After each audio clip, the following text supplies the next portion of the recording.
الحمد لله رب العالمين، والصلاة والسلام على سيد الأنبياء وأشرف المرسلين، نبينا وسيدنا وحبيبنا محمد وعلى آله وأصحابه الطيبين الطاهرين، أما بعد. فأعوذ بالله من الشيطان الرجيم. بسم الله الرحمن الرحيم. قل هل يستوي الذين يعلمون والذين لا يعلمون إنما يتذكر أولو الألباب. صدق الله العظيم.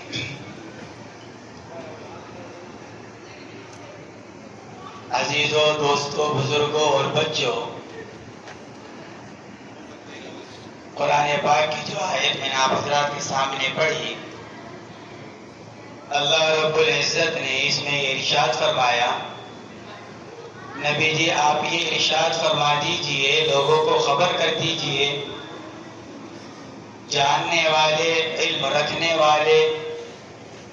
اور علم نہ رکھنے والے برابر نہیں ہو سکتے. یعنی جن لوگوں کو علم دیا گیا ہے، ان لوگوں کو فوقیت اور فضیلت حاصل ہے ان لوگوں پر جن کے پاس علم نہیں ہے.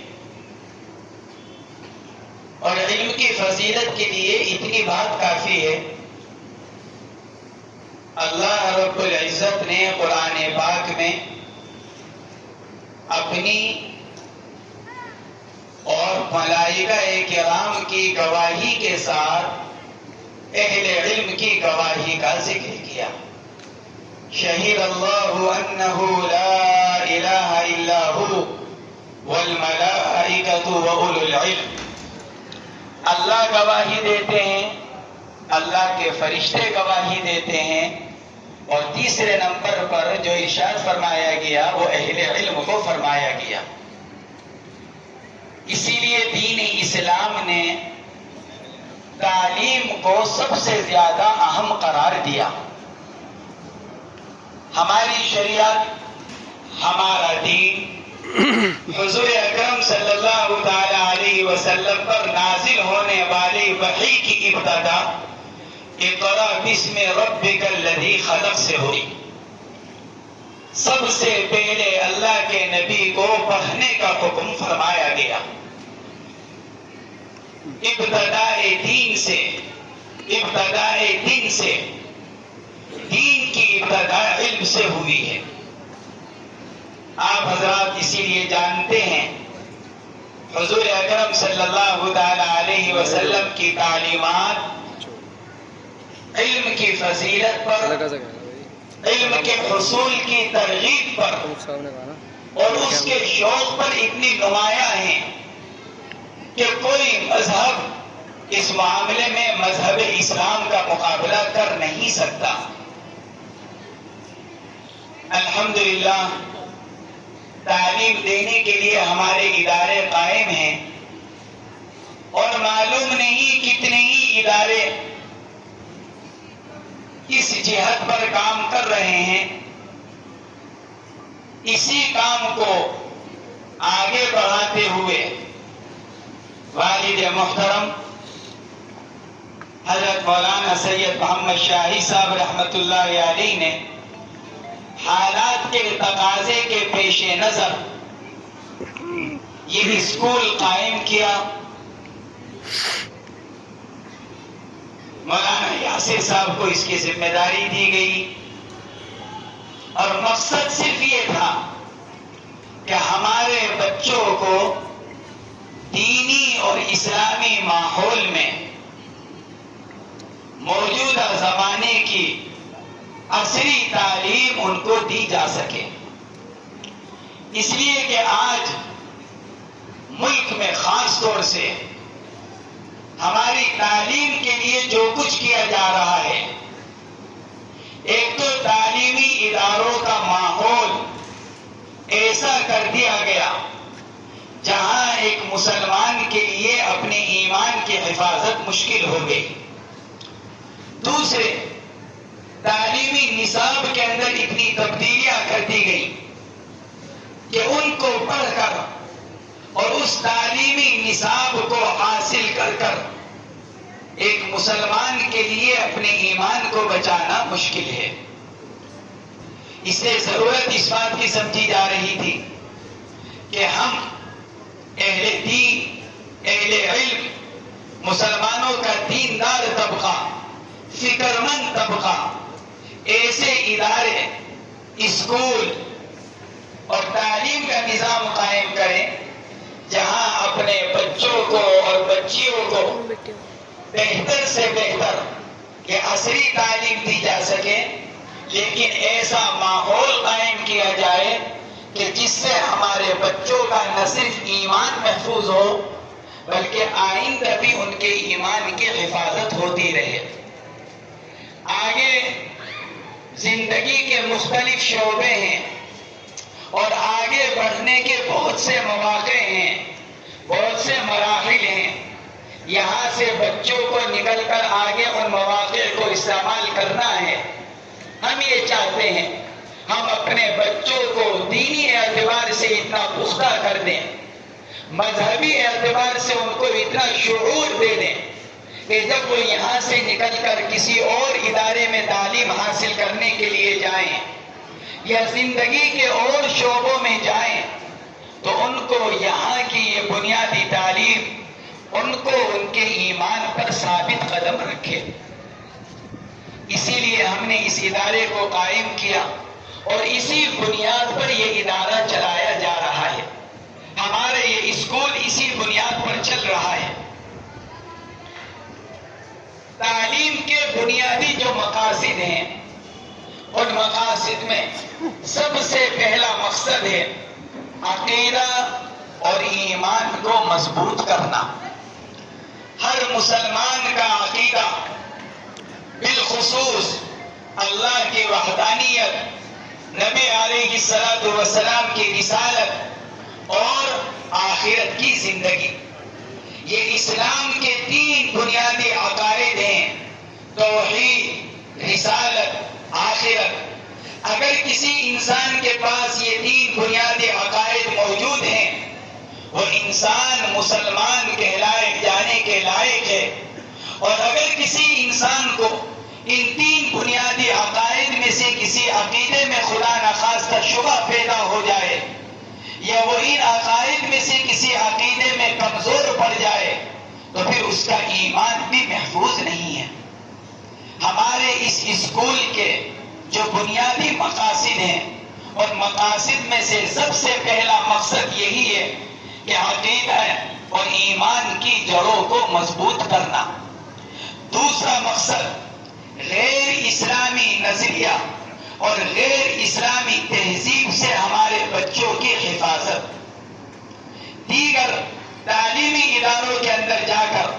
جو ہمارے بچے غیر اسلامی تہذیب سے متاثر ہوتے ہیں، غیر اسلامی نظریات کو قبول کرتے ہیں، ہمارا مقصد یہ ہے کہ ہمارے بچے غیر اسلامی نظریہ اور غیر اسلامی تہذیبات سے محفوظ رہیں. تیسرا مقصد ہمارے بچوں کو یہاں تعلیم دینے کا یہ ہے کہ بچوں کی سیرت اور کردار سازی، بچوں کو بہترین انسان بنانے پر محنت کی جائے اور ان کو اس لائق بنایا جائے کہ ہمارے بچے خود بھی بہترین انسان بنے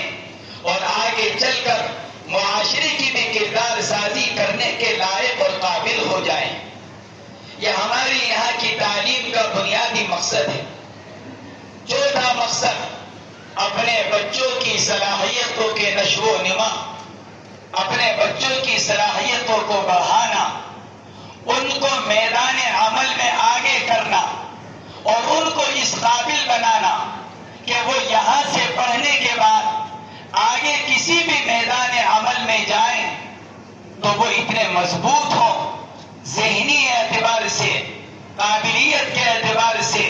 علم کے اعتبار سے، اپنے عمل کے اعتبار سے، اپنے کردار کے اعتبار سے اور اپنے ایمان کے اعتبار سے کہ وہ زندگی کے جس شعبے میں آگے جائیں وہ اپنے کردار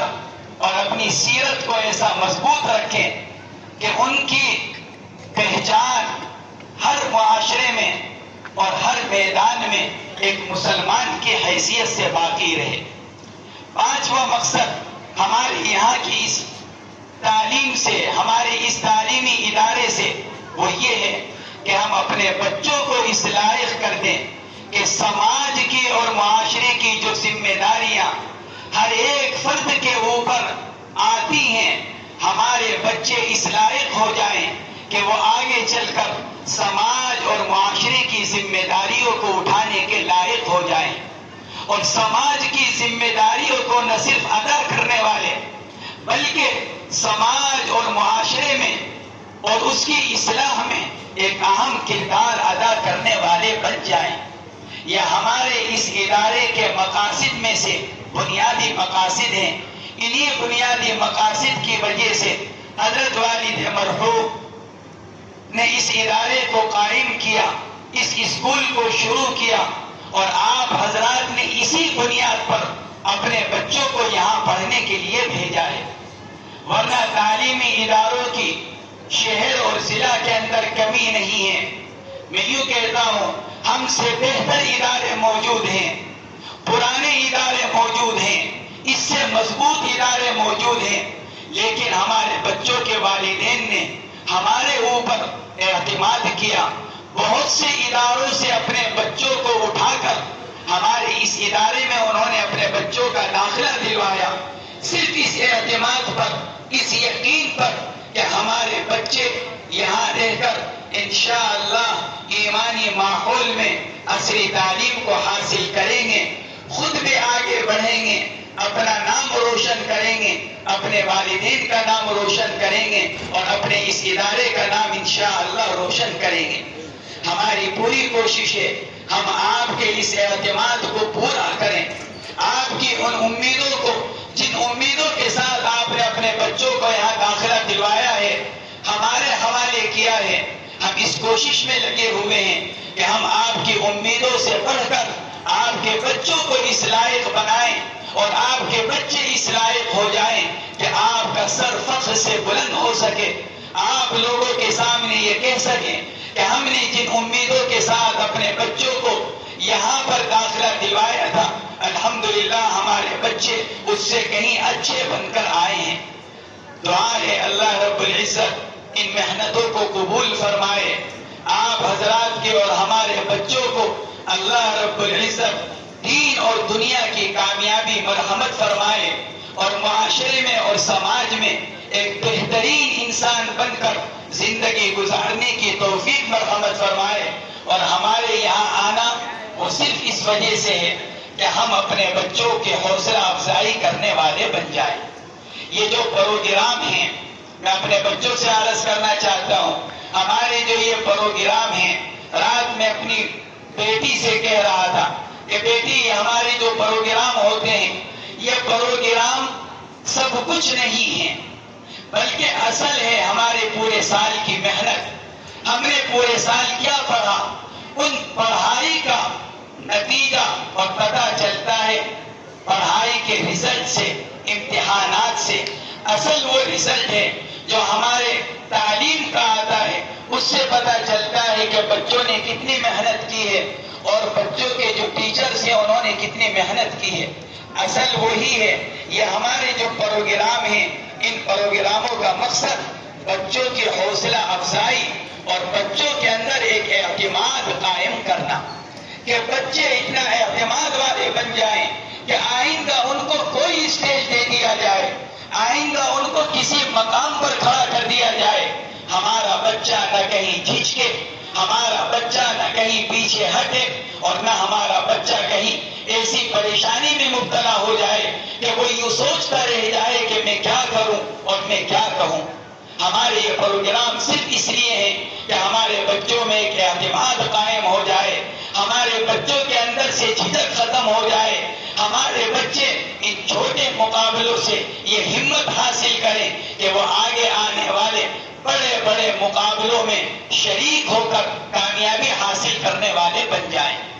اس لیے میرے اپنے بچوں سے درخواست ہے، بہرحال ایک بڑی تعداد نے اس میں حصہ لیا ہے، لیکن پوزیشن لانے والے تو مختصر ہوں گے، منتخب ہوں گے، لہذا جن کی پوزیشن آئے وہ مبارکباد کے مستحق ہیں، ان کے والدین بھی مبارکباد کے مستحق ہیں، ان کے ٹیچرز بھی مبارکباد کے مستحق ہیں، اور ہمارے مولانا یاسر صاحب بھی مبارکباد کے مستحق ہیں۔ لیکن ہمارے جن بچوں کی پوزیشن نہ آئے،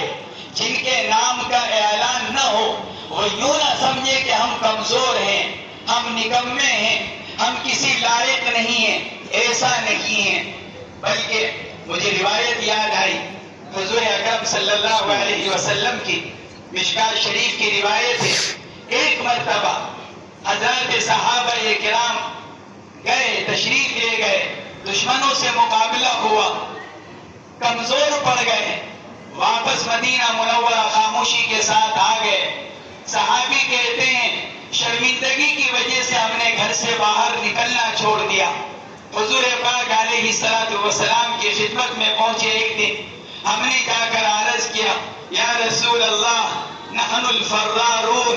ہم واپس بھاگ کر آنے والے لوگ ہیں، ہم شرمندہ ہیں۔ اللہ کے نبی علیہ السلام نے ان کو تسلی دیتے ہوئے ارشاد فرمایا کہ نہیں، بلکہ تم واپس پلٹ کر جانے والے ہو۔ کیا مطلب؟ یعنی جو ہو گیا، اگر نام نہیں آیا تو اس پر رنجیدہ نہ ہو، بلکہ آئندہ اگر کوئی پروگرام ہونے لگے ہم یہ کوشش کریں گے کہ ہم انشاءاللہ پہلے سے بڑھ کر ہم نتیجہ دیں گے، اور انشاءاللہ پہلے سے بڑھ کر ہم اچھا نتیجہ اپنے اساتذہ کے سامنے، اپنے والدین کے سامنے، اپنے مہمانوں کے سامنے پیش کریں گے، تاکہ آئندہ ہمارا نام ان طلبہ میں شامل ہو جائے جن کو پوزیشن حاصل ہو رہی ہے اور جن کو منتخب کیا جا رہا ہے۔